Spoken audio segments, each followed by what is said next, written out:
Glória a Deus. Provérbios 27.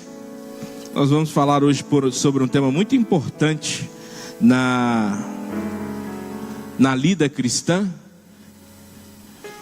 e que não pode ser menosprezado por nós e que tem um poder também extraordinário na saúde espiritual de todo servo de Deus.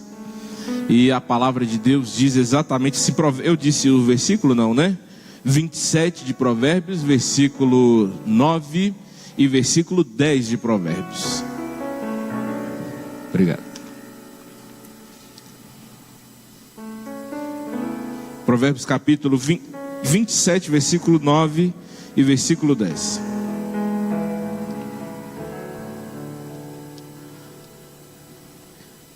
Perfume e incenso trazem alegria ao coração. Do conselho sincero do homem nasce uma bela amizade. Não abandone o seu amigo, nem o amigo de seu pai, quando for atingido pela adversidade. Não vá para a casa de seu irmão. Melhor é o vizinho próximo do que o irmão distante. Amém? E poderia falar sobre o poder do vizinho, né? Diz que é melhor o vizinho perto do que o irmão longe. Já aproveitando esse início, para fazer um convite aos irmãos, nós estaremos realizando nos dias 30 de abril e 1º de maio, aqui em Montes Claros, um evento que se denomina Rodada de Diálogos. É um grupo de jovens pastores que estão organizando esse trabalho. O evento consiste num momento de reflexão, de troca de ideias e de experiências entre jovens líderes, aqueles que já estão no exercício pastoral, aqueles que se sentem vocacionados ao ministério pastoral ou missionário, aqueles que já têm reconhecidamente uma vocação e já atuam nessa vocação nas suas igrejas, são convidados a estarem conosco nesse momento. As inscrições são feitas pela internet. Eu fui dar o aviso aqui, nem como é que faz, mas tem o link lá na página Jovens Pastores do Brasil, lá pelo Facebook. Você pode fazer a sua inscrição e vai ser um momento realmente extraordinário, onde nós teremos a oportunidade de refletir sobre temas de grande importância para o futuro da igreja e para o futuro da vocação e do ministério. Nós teremos alguns jovens pastores facilitando os diálogos e alguns pastores que não são tão mais jovens, mas que virão também compartilhar das suas experiências conosco. Ocorre que se você também não se sente tão jovem mais, mas tem interesse em participar, a sua experiência será muito bem-vinda ali naquele momento, será um momento precioso. O evento vai acontecer no Hotel Amsterdã, aquele hotel ali perto do aeroporto, e a inscrição custa R$60. Tá? Vai ser uma alegria ter os irmãos conosco, e é um evento que conta com o apoio da nossa convenção. Nosso pastor presidente estará conosco, também da Sociedade Bíblica do Brasil, pastor Ricardo Oliveira, da Sociedade Bíblica do Brasil, estará conosco, dentre outros nomes que nós já conhecemos, como pastor Davi Roque, pastor Léo Azevedo, pastor Gideão, e mais alguém? Ele eu falei, e eu. Na hora que você entrar lá na página, você vai ver o tanto de gente boa que vai estar lá. Essa é a última semana de inscrições, porque as vagas são limitadas, o hotel não dispõe de um espaço tão grande. Então essa é a última semana que nós estaremos realizando essas inscrições. Aquele que se interessar, seja bem-vindo em nome de Jesus. Irmãos, nós falaremos hoje sobre o poder da amizade. Como é bom ter amigo e como é bom ser amigo, e como a Bíblia trata com profunda importância esse assunto da amizade. Para ser sincero e honesto com os irmãos, esta mensagem nem era uma mensagem da série, nem estava na série. Como que surgiu o interesse de colocar uma mensagem sobre a amizade nessa série? Eu estava numa reunião, participando de reunião ao lado de um amigo, e um amigo me perguntou assim, olhou para a reunião e falou assim: quantos amigos você tem aqui nesse ambiente aqui, nesse momento? Aquela pergunta foi tão forte para mim, e eu comecei a olhar e contar os amigos, e aí ficou aquela coisa assim: gente, tem aqui fulano meu amigo, fulano ele é meu amigo, eu sou amigo dele, e ficou aquele negócio, mas nós somos, e aquilo, eu falei, gente, como é importante isso. Na semana seguinte, eu acabei adoecendo um pouco. E pensando nisso, né, biblicamente, sobre a questão da amizade, e eu recebi na minha casa, eu e a minha família, uma visita de duas amigas. E ali, quando elas estavam saindo, quando eu cheguei, elas já estavam lá e foram recebidas por Fabiana, as crianças. E aí Fabiana disse assim: olha, elas trouxeram um pudim para você. Eu disse: meu Deus, como é que elas sabem que eu gosto de pudim? Né? Eu gosto de pudim quase ao nível de pecar. Eu gosto muito de pudim. E ela disse: não, porque nós ouvimos o Senhor dizer uma vez, há muito tempo atrás, não conheço, que o Senhor gostava de pudim. E aquele momento de atenção e com aquele presente me fortaleceu a ideia de trazer a bênção da amizade, de refletir com os irmãos quão poderoso é o instrumento da amizade na caminhada cristã.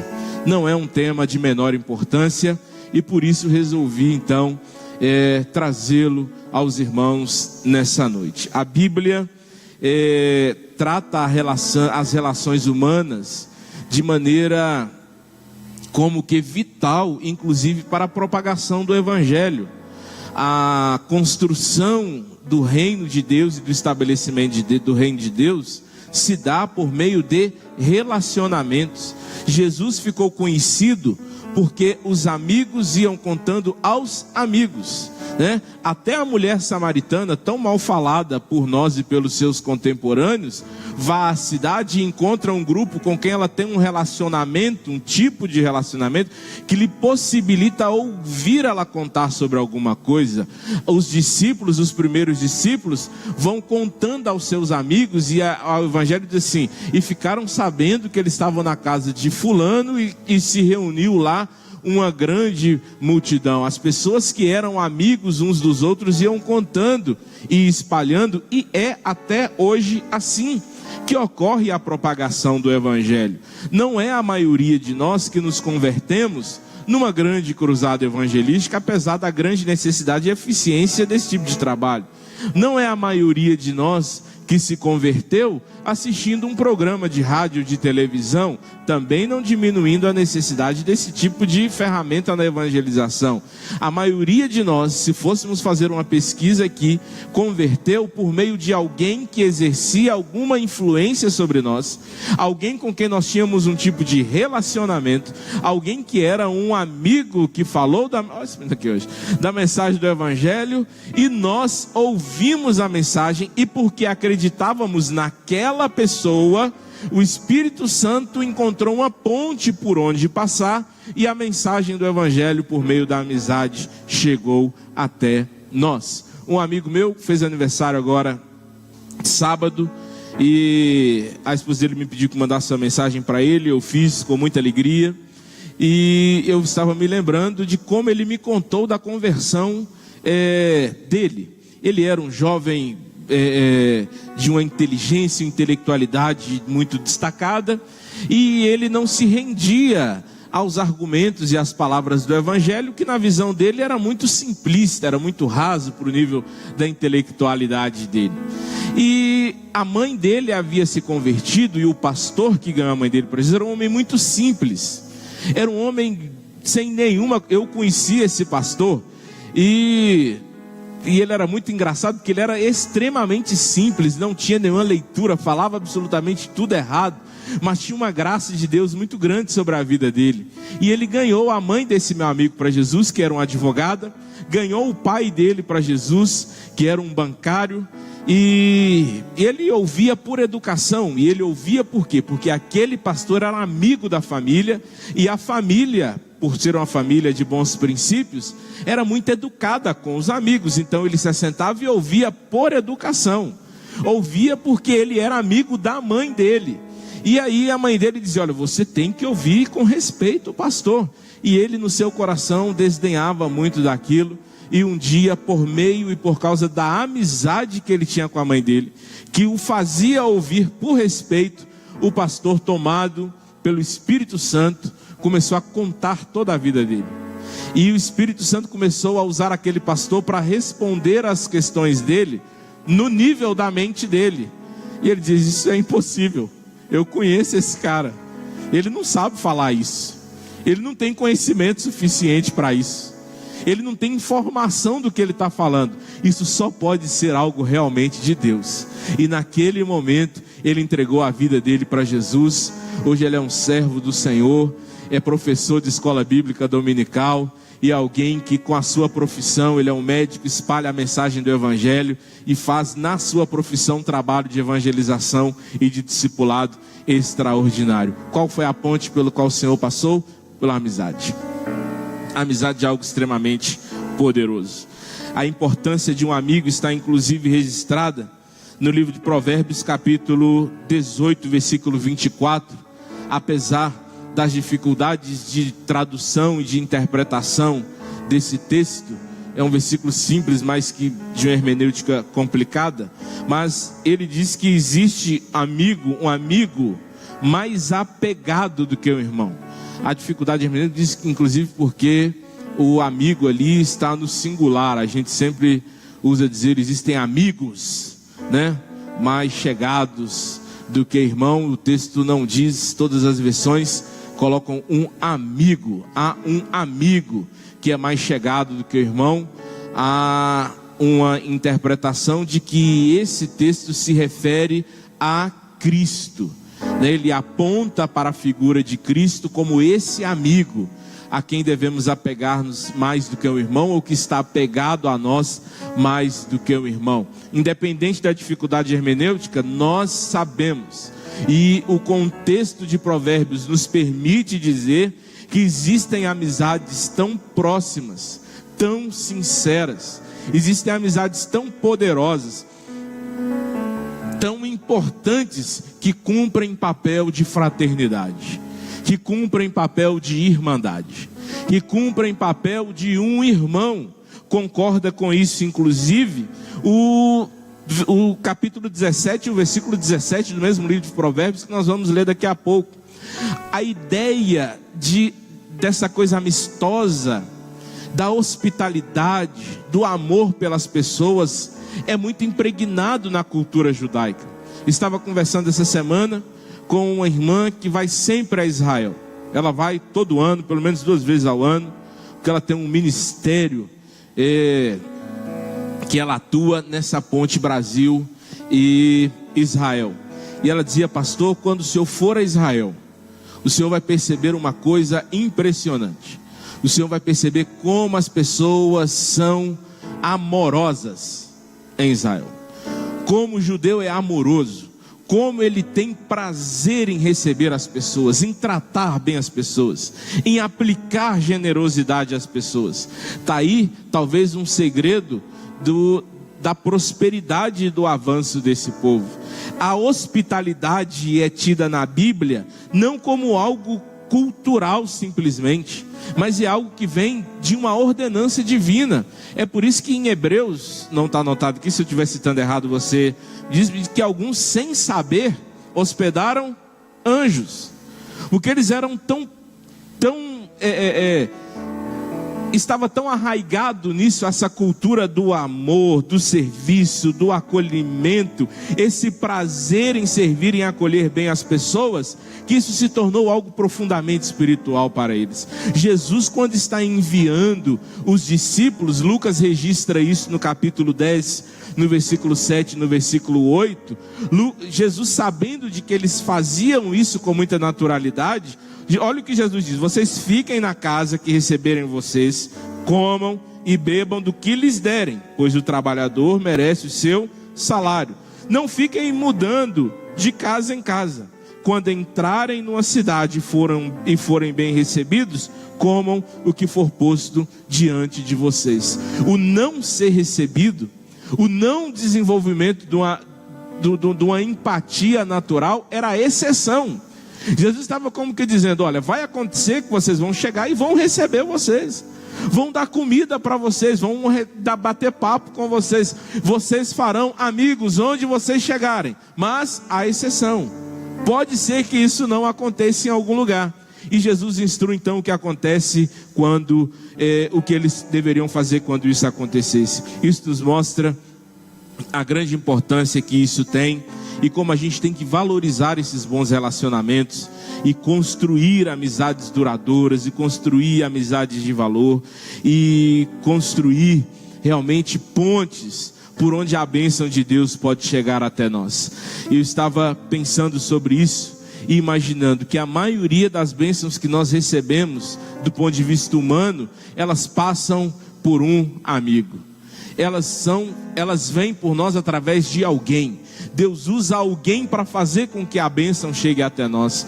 Muito raramente você vai dizer assim: eu consegui isso aqui sozinho. Alguém arrogantemente pode até dizer isso, mas se você for de fato pesquisar isso, alguém, uma pessoa existente, humana, de carne e osso, foi um instrumento para fazer com que o bem chegasse até aquela pessoa. Nós não conseguimos absolutamente nada se não for por meio de alguém. A vida é relacional, a Bíblia é relacional, o Evangelho é relacional, a vida cristã é relacional. Nós dependemos dessa força poderosa para cumprir bem o papel que Deus tem para nós aqui. É claro que para a gente ter bons amigos, a gente precisa também querer e ser bons amigos. A gente tem que ser, porque muita gente que reclama que não tem amigo não se dispõe à prática da amizade, né? Por diversas razões. Muita gente se torna tão defensivo, né? Porque ele teve uma decepção, porque ele teve uma frustração, porque ele tem um desenvolvimento na história da vida dele, de algo que gera nele alguma coisa, e ele fica repulsivo já a amizade. Tem aquele tipo de gente que é desconfiada naturalmente, e ela acha que todo mundo que chega perto dele está querendo alguma coisa, e às vezes ele nem tem nada para a pessoa interessar. Ele está querendo o quê, né? E isso tem que ser visto com muito cuidado, porque isso pode ser uma porta por onde o diabo pode entrar e querer isolar a muitos de nós. A base da amizade é o amor. Nós não podemos viver na vida cristã lidando com o amor nos dois vieses naturais e mais práticos. Ou a gente lida com o amor do ponto de vista conjugal e romântico, ou com o amor do ponto de vista divino para a salvação. Deus nos ama e nos salva, ou eu amo e aí eu vou arrumar alguém para me casar. Tanto que ainda mais hoje em dia, né, do jeito que tá as coisas aí, é estranho você chegar para o irmão e falar assim: ô irmão, eu te amo. Eu falo: você besta, rapaz, sai fora, que é isso, bestagem, né? Mas já fica assustado você falar que o ama. Mas a base do relacionamento cristão e de todo relacionamento cristão deve ser o amor. É o mandamento supremo do mestre. É João, o discípulo do amor, que registra isso no capítulo 10 do Evangelho, versículo 34. E Jesus diz: eu dou a vocês um novo mandamento. Qual é? Amem uns aos outros como eu vos amei. Vocês devem, como eu vos amei, amarem-se uns aos outros. O amor de Jesus é que permite, inclusive, e é por isso que Jesus diz: amem como eu amei. O padrão sou eu. Qual é o padrão de Jesus? Jesus chega e mantém a sua amizade, o seu desejo de ser amigo em qualquer circunstância. Por que em qualquer circunstância? Porque Jesus usa poucas vezes a expressão amigos. Na caminhada de Jesus há muita manifestação da prática da amizade. Mas há no episódio de Lázaro, que as pessoas dizem que ele é amigo. Ele diz aos discípulos: não vos chamamos mais de servo, agora vos chamamos de amigo. E lá no finalzinho da vida dele, quando ele está sendo traído por Judas, e Judas chega, e quando Judas está para praticar o ato da traição, que ele já sabia há muito tempo, como Jesus o chama? Amigo. E Jesus pergunta: amigo, a que viestes? Veja, meu amigo, o que você está caçando aqui? Né? É como se a gente dissesse hoje: ô meu amigo, você aqui a essa hora, né? Surpreso. Mas Jesus o chama de amigo. Jesus estava dizendo a Judas que o amor que ele tinha que Jesus tinha por Judas, promoveu uma amizade tão forte que era capaz de se manter independente do que Judas fizesse por ele. Esse é o tipo de amor que ele pediu. Assim como eu vos amei, estabeleçam relacionamentos que não dependam de circunstâncias e nem da ação das pessoas. Amem e sejam amigos por você. Estabeleça isso como seu princípio. Estabeleça isso como a sua norma. E aí, eu me lembro um dia que eu estava na escola, e aí me falaram lá na escola que uma turma tinha quebrado uma catraca lá, e eu estava no meio, segundo o libelo acusatório. Mas eu não estava, ficou comprovado depois. E já aprontei muito, mas desse tipo de coisa eu não fui já aprontar não. E aí, na hora lá, tinha um professor muito eufórico e tal, e xingando a gente e tudo. E aí eu falei assim: ô meu amigo. Ele: eu não sou seu amigo. Eu falei assim: não tem problema, eu sou seu, estou falando de mim. Estou te chamando de meu amigo porque eu estou falando de mim. Na hora que uma vez o senhor falar, só fala de você o que o senhor acha de mim. Eu estou falando o que eu acho de você. Aquilo me deixou ainda mais nervoso, porque ele achou que eu estava provocando ele. E de fato eu estava. Mas a ideia é que o sentimento que nós devemos ter é esse sentimento maior. Essa deve ser a amizade. Não pode haver na conduta cristã aquela coisa: eu não sou mais seu amigo por causa disso. Porque o fundamento é o amor. Como é o fundamento do amor? 1 Coríntios, capítulo 13. É o comportamento amoroso que a Bíblia pede. E olha, vamos ler o texto de 1 Coríntios 13, onde a Bíblia fala do amor. E aí, é por isso que eu comecei esse ponto dizendo que o amor de que a Bíblia fala não é simplesmente o amor romântico, o amor conjugal. Porque quando a gente lê 1 Coríntios 13, a Bíblia não está falando de casamento, nem está falando de marido e mulher, nem de noivado. A Bíblia está falando de vida cristã, está falando da comunidade, está falando para a igreja, pastor Zé. E aí ele está dizendo assim: o amor é paciente, o amor é bondoso, o amor não inveja, o amor não se vangloria, o amor não se orgulha, o amor não maltrata, o amor não procura seus interesses, o amor não se ira facilmente, o amor não guarda rancor, o amor não se alegra com a injustiça, o amor se alegra com a verdade, o amor tudo sofre, o amor tudo crê, o amor tudo suporta, o amor nunca acaba. O amor nunca acaba. E aí você diz assim: não, mas isso aí está falando porque a Bíblia diz que Jesus é amor.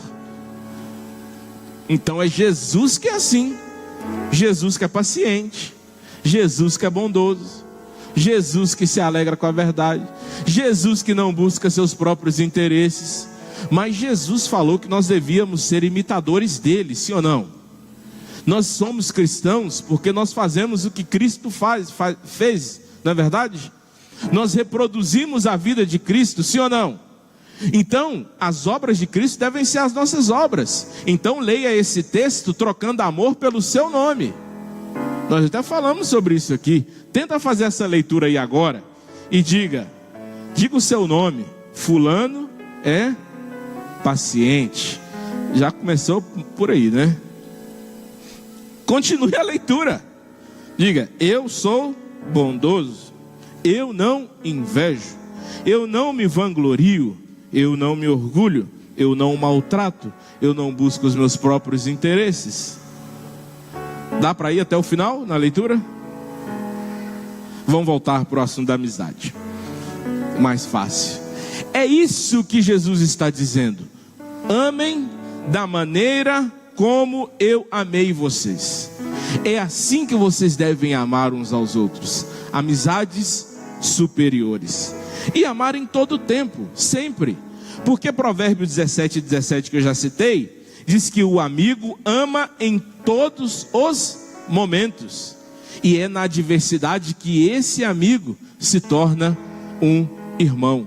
A prova da amizade, na verdade, é de que ela não é algo oportunista. Ela não aparece simplesmente quando as coisas estão bem. Olha, agora eu não posso muito ser visto com fulano, porque fulano, agora na situação que ele está, vai queimar meu filme, né? Eu me lembro de um episódio há pouco tempo, de que dois irmãos na igreja, um irmão, teve uma dificuldade na vida, um tropeço, e ele ficou muito mal visto entre os irmãos. E um outro irmão que não tinha muito contato com ele, se apresentou naquele momento e disse: olha, eu me apresentei para orar com você, ajudar você. E ele disse: olha, mas a gente nem teve proximidade, tudo, e nem sei porque você está fazendo isso. Você é a última pessoa que eu imaginava que fosse fazer isso por mim, ou fazer isso comigo. E aí o irmão respondeu: talvez essa tenha sido a oportunidade que Deus encontrou de provarmos a nossa amizade e de que eu utilizasse do que Deus me mandou fazer por você. Se tornaram a partir dali grandes amigos. Aquele irmão foi restaurado, hoje ele está caminhando normalmente na vida cristã, e ele tem um grande amigo hoje. Mais do que isso, ele tem um irmão que nasceu onde? Na adversidade. É uma amizade que não tem a ver com o como seu amigo está. É assim, na verdade, que Jesus fez conosco. Porque se Jesus fosse esperar a gente ficar limpinho, bonitinho, né, adequado para se tornar nosso amigo, ele seria nosso amigo quando? Quando nós poderíamos ser amigos de Jesus? Nunca. Mas Jesus não teve medo de apontar para nós e falar assim: não, eu não tenho vergonha de você, porque você é um pecador. Eu não tenho vergonha de você, porque você faz isso, porque você fala isso, porque você veste assim. Ora, imagina, Jesus chega e olha e vê a mulher samaritana pegando água lá, né? Alguém tem dúvida de que Jesus amou aquela mulher quando viu aquela mulher? E Jesus diz: não podemos conversar aqui, porque se as pessoas verem que eu conversando com você, eu sou Jesus, vai queimar meu filme aí, eu estou na empreitada aí de convencer as pessoas aí de um projeto, vai queimar meu filme, né? Zaqueu está lá em cima da árvore, Jesus chamava os 2 discípulos, olha, discretamente, olha aí para cima, tem um cara aqui em cima, nós não podemos parar agora, porque ele é um cara muito mal visto. Se ele entrar no nosso grupo, já era, queima o filme geral. O que nós vamos fazer? Na hora que eu virar ali, vocês voltam e chamam ele. Fala: o mestre está querendo audiência com você, mais discretamente. Jesus não. E essa foi inclusive uma das acusações que fizeram contra Jesus. Jesus é amigo de pecadores. Jesus come com pecadores. Eu falava: sou mesmo, é meu amigo.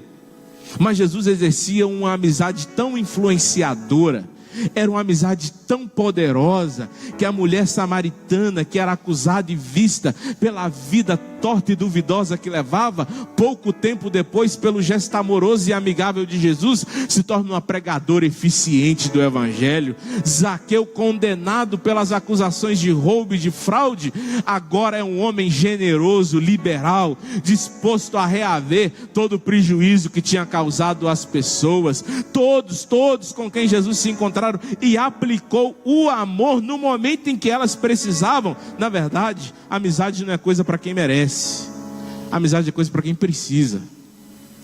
E Jesus ofereceu amizade para as pessoas que precisavam. E o amigo verdadeiro é exatamente aquele que está conosco nas horas que nós não merecemos que eles estejam ali. Quando as coisas estão difíceis, quando as coisas estão ruins, quando não tem sorriso, mas quando tem choro, quando tem dor, quando o dia a dia é amargo. É esse tipo de atitude que se interessa sinceramente pela situação do outro, é que Jesus quer que nós sejamos e que nós desenvolvamos. E aí surge a pergunta: então eu devo ser amigo de quem? Eu devo ser amigo de quem? Porque aí vai ter gente que eu não vou poder ser amigo deles. Davi tinha um critério para fazer suas amizades. Davi diz assim: os que odeiam a tua lei, eu também os odeio.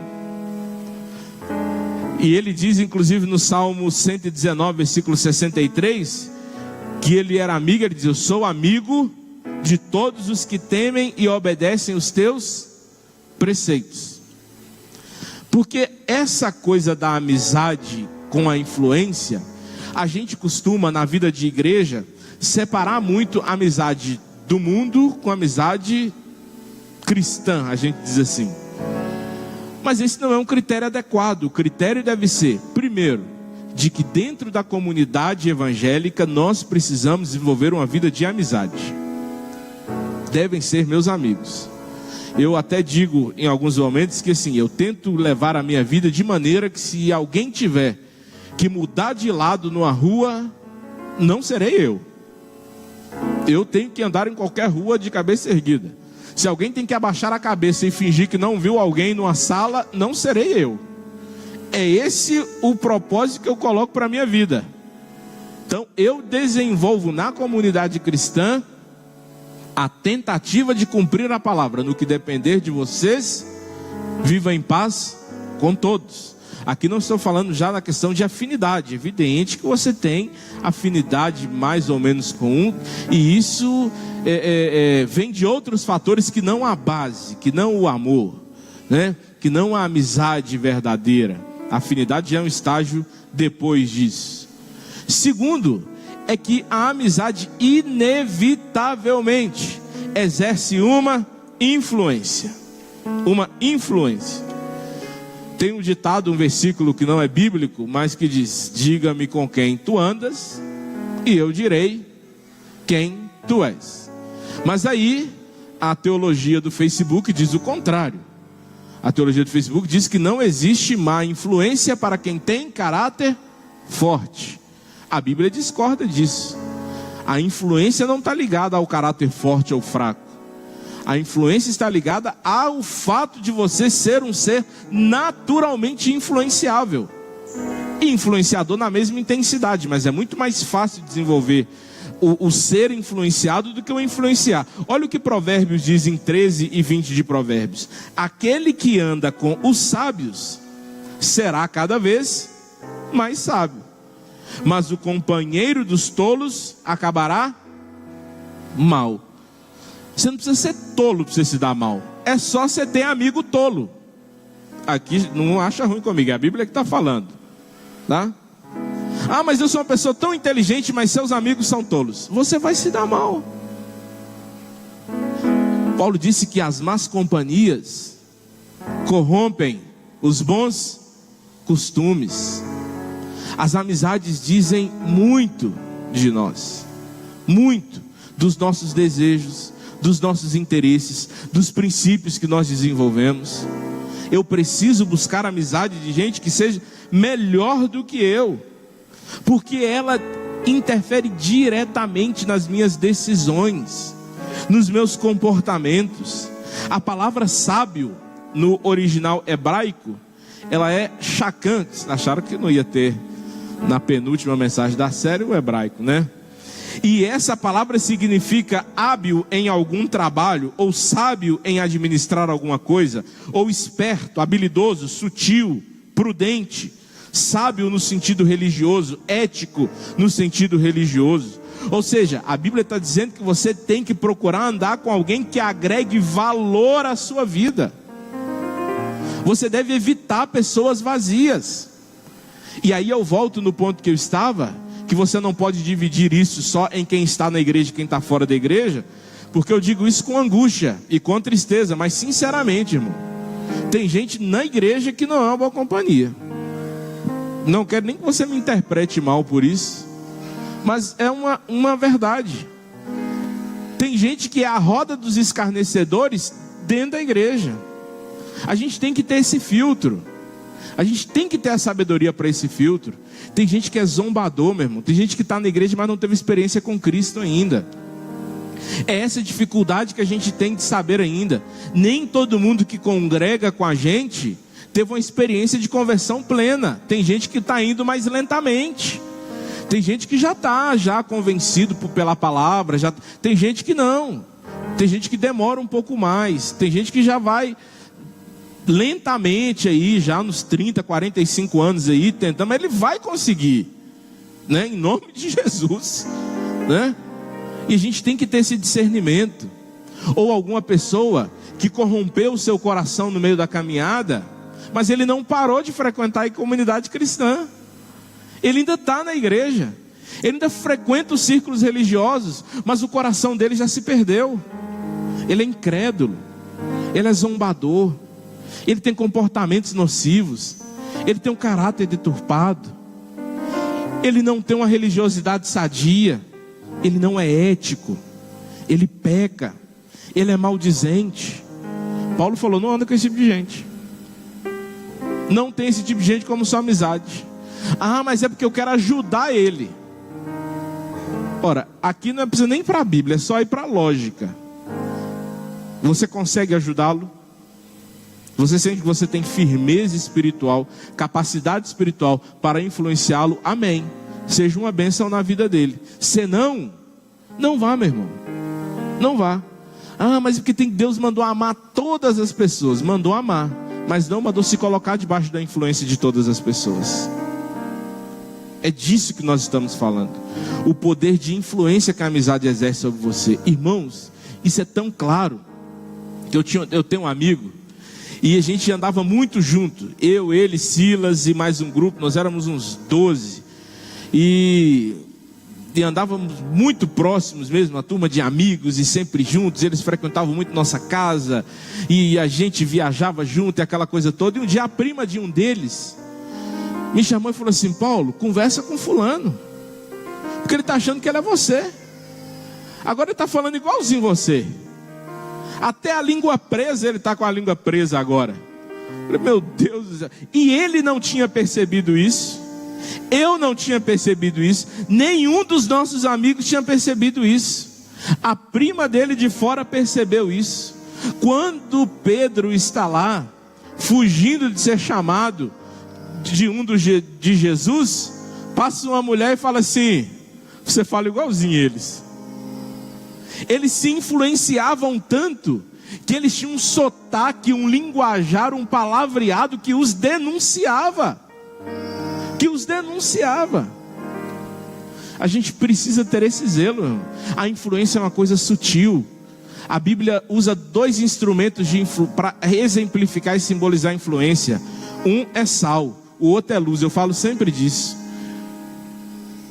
Nenhum dos dois faz barulho, nenhum dos dois faz movimento, nenhum dos dois tem grande expressividade.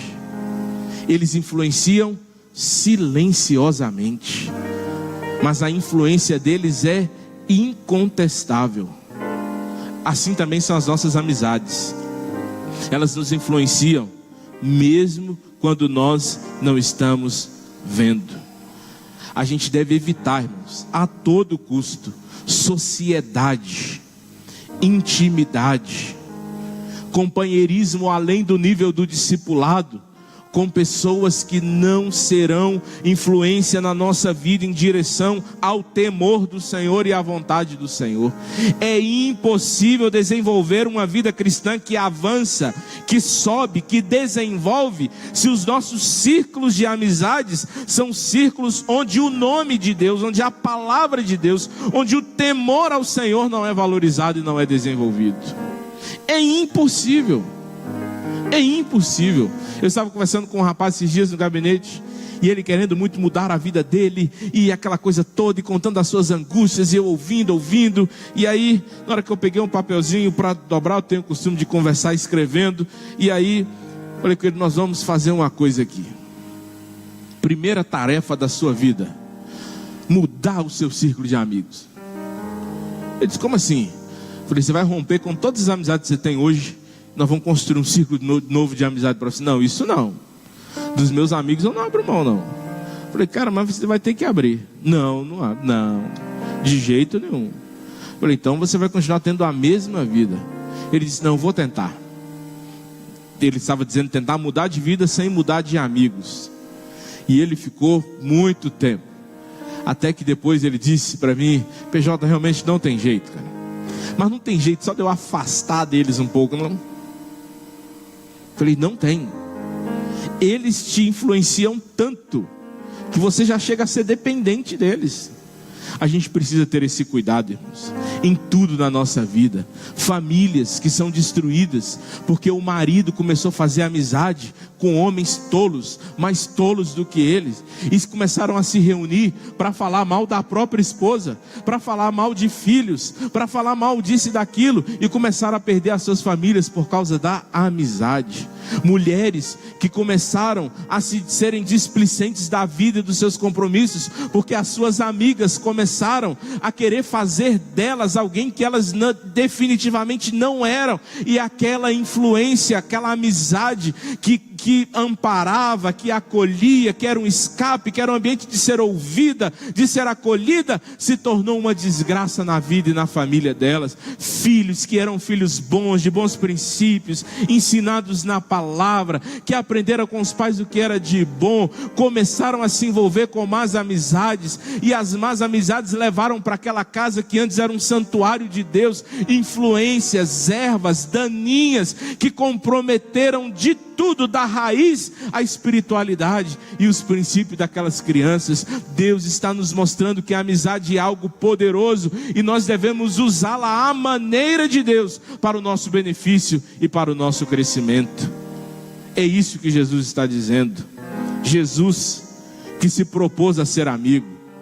Quando Lázaro morre, e ele diz: nosso amigo Lázaro morreu, e ele chega lá, está lá no Evangelho de João, capítulo 11, e lá no versículo 36, as pessoas se admiram, porque Jesus está chorando, e eles dizem: olha, Jesus era amigo dele mesmo. Em outras palavras, eles estavam meio que dizendo, na nossa linguagem de hoje, o cara era bem relacionado mesmo, hein? Até Jesus era amigo dele. Jesus não foi ressuscitar Lázaro porque era amigo dele. Jesus não fez os seus milagres baseados em relações afetivas ou de amizade, até porque Jesus fez muito milagre com gente que ele nunca tinha visto na vida, a maioria deles. Mas a amizade de Lázaro determinou o sentimento e o comportamento de Jesus naquele momento. Lázaro tinha um bom amigo. Lázaro escolhia bem os seus amigos, e Jesus era um deles. A gente tem mania de olhar para as pessoas melhores do que nós e pensar assim: não, vai ser muito chato ser amigo dessa pessoa. Não, mas essa pessoa não vai querer ser meu amigo. Ah, mas ele é muito distante da minha realidade para ser meu amigo. Nós fizemos, muitos irmãos aqui estiveram no Haggai, e um dos professores do Haggai, eu falei assim: eu queria ser amigo desse cara, esse cara vai me ensinar muita coisa. Mas eu comecei a olhar o currículo dele, a vida dele, a agenda dele. Eu falei: não tem como esse cara ser meu amigo, né? É querer muito um camarada desse ser meu amigo. E aí eu mandava um e-mail para ele de vez em quando, ele me respondia, né? Eu mandava uma mensagem para ele no Facebook, ele me respondia. Falei: ah, bacana, uma relação aí, aluno-professor, interessante. Um dia ele me manda uma mensagem e diz assim: ô meu amigo, estou acompanhando as coisas aí da sua igreja. Fiquei orgulhoso, falei: gente, esse cara está aceitando ser meu amigo mesmo, o negócio está fluindo, está rolando. Por quê? E aí eu me agarrei nele, claro. Por quê? Porque eu vi nele, além de um camarada muito cristão, ele tem muita coisa para me ensinar. Ah, Paulo, nessa amizade sua é interesseira. Não é interesseira. Eu estou olhando dizendo assim: eu posso e eu quero ser alguém como ele. Eu quero saber o que ele sabe. Eu quero fazer o que ele faz. Eu quero alcançar o que ele alcançou. Como eu consigo isso? Sendo influenciado pelo que há de Deus na vida dele, pelo que há de disciplina na vida dele, pelo que há de bom na vida dele. Eu preciso desejar e acreditar nessas amizades. Jesus aceitou ser amigo de pessoas normais. Jesus poderia ter andado por essa terra, falar assim: gente, eu sou o Cristo, não vou ficar dando ideia para essa ralé não. Quem quiser vir atrás de mim aí vem, quem não quiser vá para os infernos para lá. Você sabe que eu sou, gente. É um milagre que eu fiz aqui, a pessoa que eu salvei aqui, eu sou o Cristo, né? Como diz o outro, eu sou o Douglas. Jesus não. Jesus pegou um camarada que era um pescador, e o pescador era uma atividade muito sofrida. Jesus pegou pessoas do serviço público, condenadas pelos compatriotas porque eram traidores da nação, considerados assim. Jesus pegou pessoas comuns.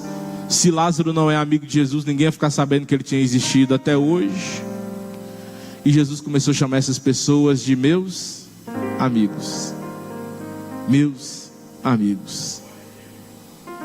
Por que você não pode chamar o irmão que está aí do seu lado de seu amigo?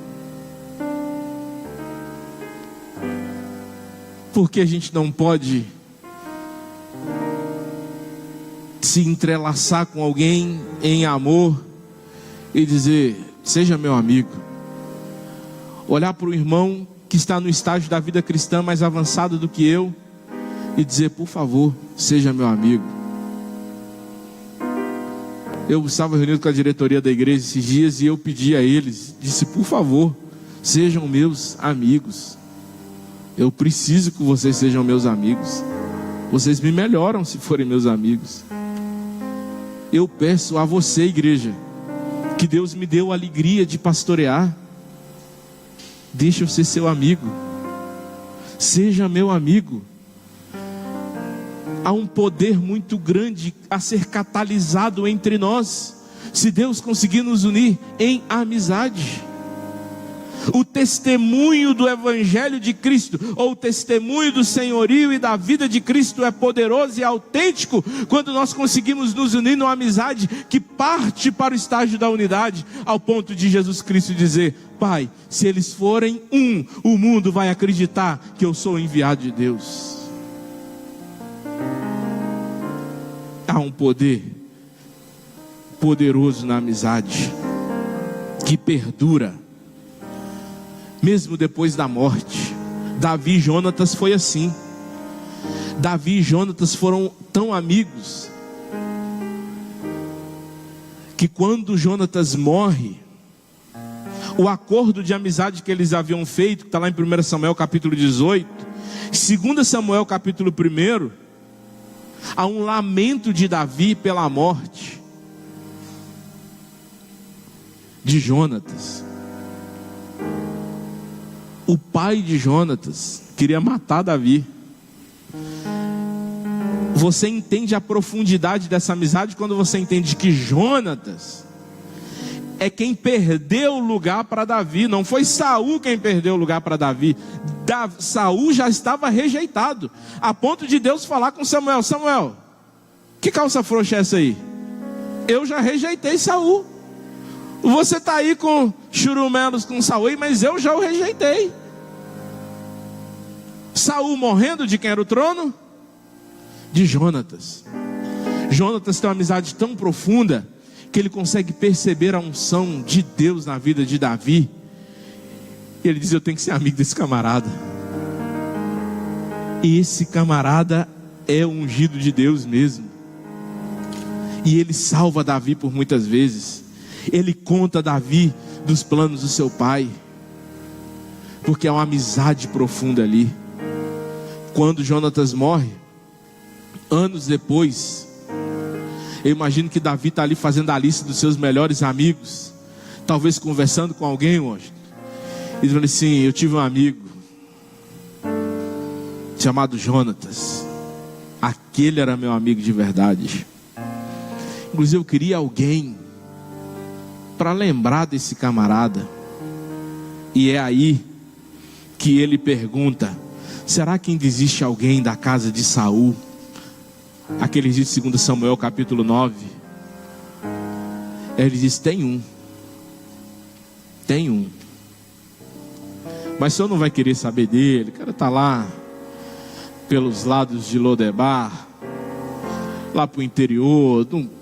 Teve um acidente com ele lá. Está sobrevivendo lá. Ele diz: eu quero honrar a memória do meu amigo. Essas amizades que se prolongam com o tempo. Mefibosete foi abençoado, porque o pai dele, né? O pai dele era um bom amigo. Quando você é um bom amigo, você consegue abençoar muita gente com sua amizade. Com sua amizade. Eu estava em Belo Horizonte uma vez. Eu morava em Divinópolis, estudava em Belo Horizonte. E eu fiquei sem dinheiro para voltar para casa. E eu encontrei um irmão saindo. E ele disse: você vai embora? Eu falei: não, vou ficar por aqui hoje. Ele falou: pai, usa alguém aqui para eu não dormir na rua aqui. E ele disse: ô rapaz, eu não estou indo para casa, se você chamar para a gente ir lá para casa para bater um papo. Eu falei: ô, o Satanás entrando no meio aí. Ele falou: eu estou na casa da minha irmã. E porque a minha irmã não deixa eu levar ninguém para lá. Minha irmã é meio chata, aquele negócio todo. Eu vou ligar para ela aqui, você podia ir para lá? Você está indo para onde? Eu falei: não, estou por aí, tá, por aí mesmo. Tá. Eles: não, vamos para lá. Aí ligou para ela. Falou assim: eu estou indo para lá agora e tal, pode levar o... Então, um irmão aqui. Não, leva irmão nenhum para lá não. Vai ligar negócio de irmão e não sei o que e tal. Eles: não, mas ele é gente boa, ele trabalha aqui na igreja.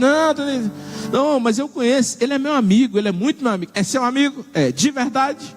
É seu amigo ou é colega de trabalho? Não, ele é meu amigo. Não, então pode levar. Ela me abençoou sem me conhecer. Eu nunca conheci a irmã dele, mas ela me abençoou naquele dia sem saber, pela amizade do irmão dela. A sua amizade pode abençoar muita gente. Muita gente.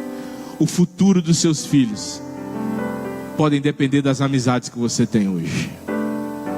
Portas que se abrirão e que se fecharão na sua vida podem depender do tipo e do nível de amizade que vocês desenvolvem hoje. Por outro lado, eu já vi também gente falando assim: é amigo de fulano? Recebe não. Nunca vi um amigo de fulano que prestasse. Já ouvi isso, irmão? Já ouvi isso? É uma coisa poderosa. Deus quer que nós asseguremos o compromisso de desenvolvermos boas amizades. E eu encerro dizendo 3 coisas importantes para você. Primeira é que muita coisa às vezes está travada na nossa vida, não porque nós não temos aquela comunhão profunda com Deus que gostaríamos de ter, não porque nós tivemos as oportunidades que nós pensávamos que deveríamos ter, não porque nós somos injustiçados, não. Muita coisa se trava na nossa vida pelo tipo de relacionamento que a gente desenvolve, que a gente constrói ao longo da vida, pelo tipo de gente que nós escolhemos para andar conosco e para nos influenciar ao longo da vida, pelo tipo de mente que está derramando direções e decisões sobre nós. E aí a gente não sai do lugar, a gente derrapa, e a gente roda, e a gente não consegue evoluir, não consegue ver um mundo melhor, não consegue crescer a nossa mente. A gente fica burro e ignorante. Eu vi um jovem sair da sua casa, abandonar a sua mãe, porque uma amizade lhe cegou tanto a mente, que ele não conseguia mais ouvir a sua mãe. Ele perdeu todos os bons amigos, ele perdeu todo o prestígio que tinha. Era um jovem promissor, querido e admirado por todos, mas as suas amizades roubaram, se Deus não tiver misericórdia dele, toda a possibilidade que ele tem de futuro. Que Deus nos ajude. O bem-aventurado do Salmo 1, que não anda segundo o conselho dos ímpios, que não se detém no caminho dos pecadores, e que não se assenta na roda dos escarnecedores, pode ser traduzido, sem medo de estar criando heresia, da seguinte maneira: bem-aventurado o homem que escolhe bem as suas amizades. Bem-aventurado o homem que é influenciado por gente que é influenciado pelo Senhor. É preciso empenho, porque o amigo é diferente do colega, do companheiro. O amigo é aquele que tem coragem de te falar aquilo que te desagrada. O amigo é aquele chato. Geralmente, e alguém me perguntou assim: como eu faço para ver se alguém é meu amigo de verdade? Eu perguntei: ele é chato? Eu falei: então esse é um amigo. Geralmente o amigo de verdade é chato. Já percebeu? Ele te bota o pé no barranco e fala: não faz isso não. Não vai em tal lugar não. Eu acho que isso aí vai dar errado. E se os amigos normais, porque os meus amigos usam outros termos. Meus amigos falam comigo: vai, seu retardado, pra você ver a merda que vai dar isso aí. Eles me tratam mais ou menos nesse tom. São meus amigos, eu sei que eles são meus amigos por causa disso. Que nos instrui e que sobretudo nos aproximam de Deus. Duas perguntas finais. Você quer ter bons amigos? Deus tem bons amigos para você.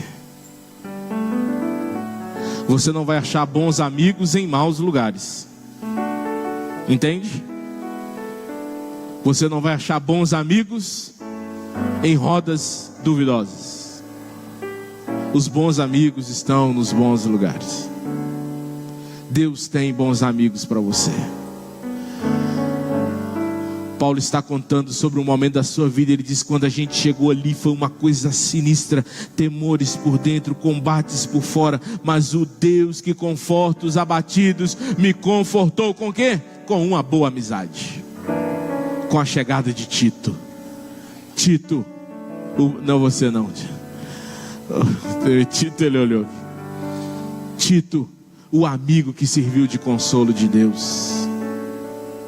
Davi reconfortou, teve segurança e reconfortou a sua memória por causa de um amigo. Deus pode te dar um amigo. Mais do que isso, você precisa ter a consciência que a sua vida pode e deve ser uma bênção de Deus para alguém. Não prive as pessoas de serem abençoadas por Deus com a sua boa amizade, meu irmão. Não prive as pessoas que estão perto de você de serem influenciadas positivamente por causa da sua amizade.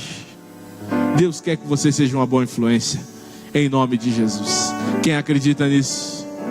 Quem acredita nisso? Vou te lançar um desafio hoje, meio bobo, mas muito importante didaticamente. Quero que você faça duas coisas hoje ainda. Hoje ainda. A primeira coisa, você vai fazer a lista dos seus 10 melhores amigos. Vai chegar em casa e em oração, diante do Senhor, vai fazer a lista dos seus 10 melhores amigos. Se não der 10, faz do tanto que der. Mas tenta chegar em 10, gente, né? Se não der 10, você põe Pai, Filho, Espírito Santo, Anjo Gabriel, até dar 10. E hoje ainda, ore por esses amigos. Ore por eles. E diga a eles, por uma mensagem de celular, por um telefonema, por um SMS. Na minha época eu mandava muito SMS.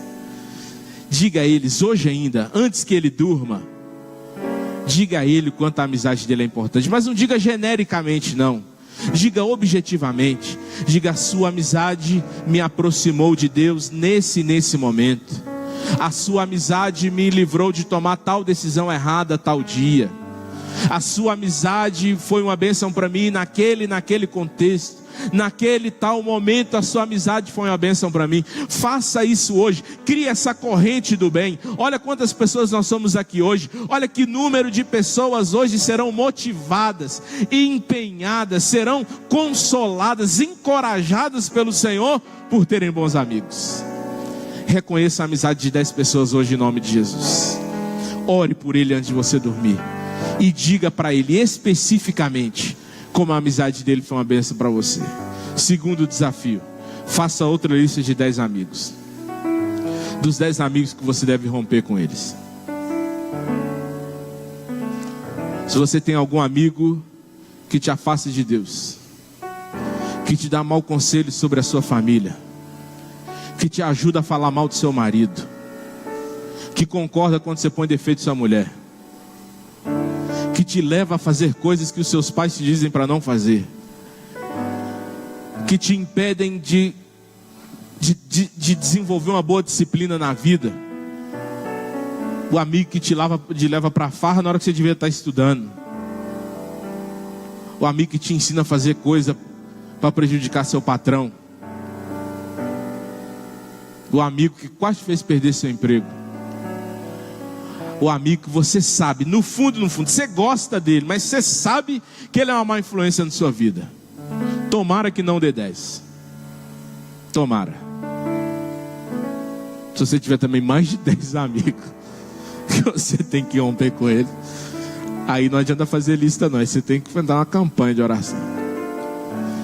Tô brincando. Se você conseguir romper com 10, se você tiver mais de 10, se você conseguir romper com 10, meu querido, sua vida rompe também. Você vai fazer isso em nome de Jesus. Você pode se assustar, porque na segunda lista pode ter amigo crente lá. Crente não, né? Pode ter amigo da igreja lá. Pode ter gente que canta no mesmo conjunto que você, mas não é gente de Deus para andar com você. Deus vai levantar alguém para restaurar a vida dessa pessoa, para discipular essa pessoa. Mas se não é você, sai fora em nome de Jesus. Vaza no nome do Cordeiro Santo de Deus. Amém, irmãos? Quem se dispõe a fazer esse exercício, fique de pé, nós vamos orar.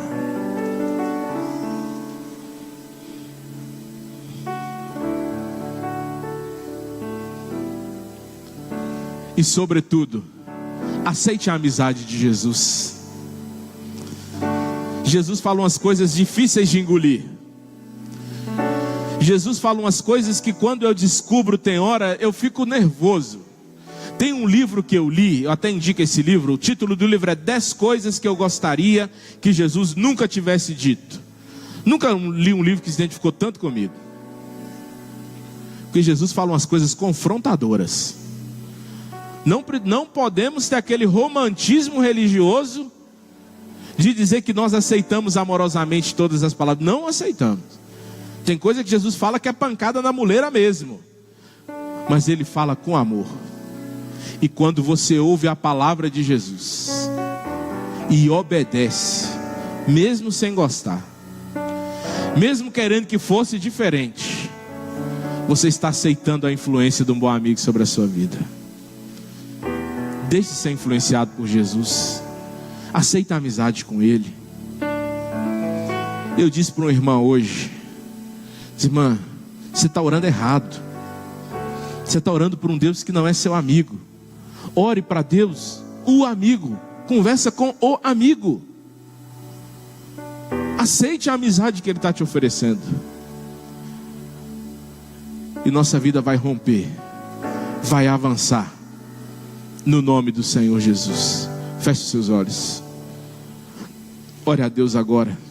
Peça, Espírito Santo, me ajuda a praticar essa palavra. Me ajuda a compreender tua vontade para mim. Me ajuda, Espírito Santo. Ore. Se você não tem sido um bom amigo, se você tem sido omisso, negligente, ausente, relapso, peça a Deus: Deus, me ajuda, me disciplina nisso. Se você tem exercido má influência sobre alguém, seja humilde diante do Senhor agora. Diga: Deus, me perdoa. Aquele conselho que eu ando dando não é um conselho do Senhor. O que eu ando fazendo não é correto. Eu não estou sendo um bom amigo. Me perdoa, Pai. Peça perdão ao Senhor. Se você precisa de amigo, diga: Deus, me ensina a encontrar esses bons amigos. Me coloca no lugar onde eles estão, Pai. Ore agora, ore por um minuto ao Senhor. Aleluia, em oração, em oração. Não existe nada melhor do que ser amigo de Deus. Pode se sentar. Caminhar seguro na luz, desfrutar do seu amor, ter a paz no coração, viver sempre em comunhão e assim receber a grandeza do poder